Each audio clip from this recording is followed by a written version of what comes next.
Hi there, it's Adyasha Sinha reporting from Gulf Print and Pack, and I'm the India Middle East editor for Labels and Labeling magazine. I'm here at the SMI stand at Gulf Print and Pack 2024, and here with me are Mr. Harshal, Akash, and Anindya. So, Akash, I would like to start with you. What is your first impression of Gulf Print and Pack? Well, it's been a good show for us so far because the day one itself we saw quite a lot of footfall coming into the stall.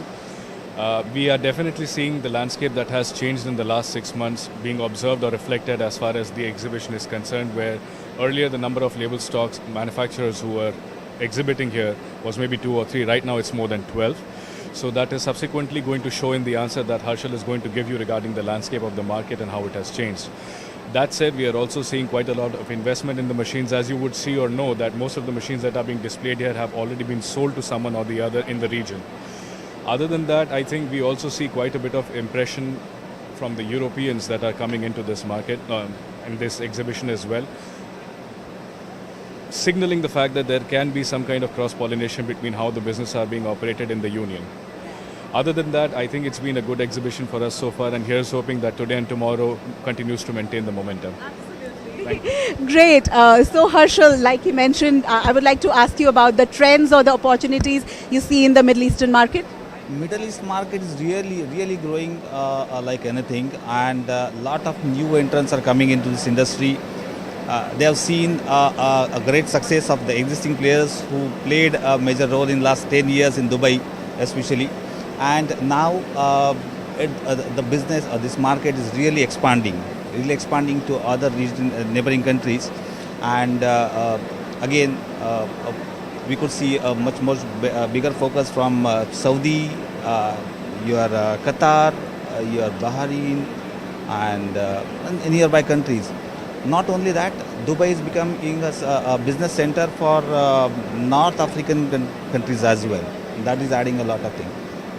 One trend what we see, the focus of these brands earlier, it was not much, it was majorly on the packaging side, but now they are focusing more on sustainability grounds, where Jindal SMI plays a major role actually to provide a sustainable solutions with the different films. Being a largest film manufacturers, we have sustainable films, polyolefin films, then films with the PCR contents.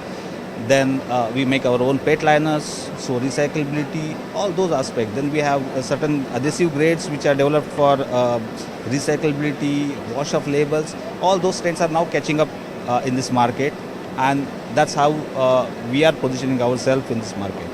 Yeah. Thank you. And so talking about sustainability, Anindya, if I may ask you, what do you think about sustainability in this region, or the sustainable products that you're displaying? By running the business, we believe in protecting our environment. So we have launched some of our sustainable products. We have down-gauged our PET liners, like we have green flakes, polyflakes, regen materials. We have some of our samples at present with us. We'll be doing this in future also, and we'll be developing more products with respect to sustainability and protecting our nature by running our businesses, I think. And do you want to talk about the products that you're promoting or displaying here? Yes, actually I'd like to do that along with wrapping up this. Sure. The products that we are displaying here as we speak, these are products that we had already launched back in the Brussels Expo. So these are products that are focused on ensuring that there is sustainability that is brought into the packaging sphere. There is more responsibility as far as making sure that the amount of plastic that goes into, virgin plastic that goes into packaging reduces. As Anindya was mentioning, we have started to focus on down gauging, not just on the PET liners as Anindya mentioned, but also on ensuring that the films, especially PE, we are utilizing a polyolefin film. It's a product that is not special to us, but it is not exclusive to us, but there are not many people who are manufacturing this, and that's the kind of differentiation that we are trying to put into the game here. So that down gauging of PE also impacts the environment because it's on FMCG substrates that it goes. So the volume or the per capita utilization of this is much higher.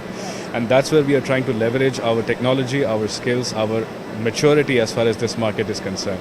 And that's also something that I believe is where we would become more relevant and consistent in the solutions that we provide, rather than just being part of the horde. Sorry if I'm saying it very bluntly, but we do have quite a lot of label stock manufacturers that are working on a transactional basis. There is not much skin in the game, I would say, as compared to how it has been for SMI, who's been present in the market, in this market in particular, for the last 20 years.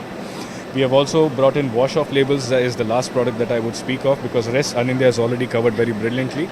As I was explaining to you before this interview, wash-off is something that is unique to us in the sense that we are able to do the wash-off application on our products with just regular water at room temperature. So that's something that ensures that the amount of electricity or other utilities that go in achieving your sustainability goals is much lesser. It's nominal. And that's how we are trying to do it, trying to keep it easy. Sustainability should not be a goal that is an aspiration to reach, but it should be something that you should be able to do on a day-to-day basis. And I guess that's a wrap from our side. Thank you so much for your time. Thank you.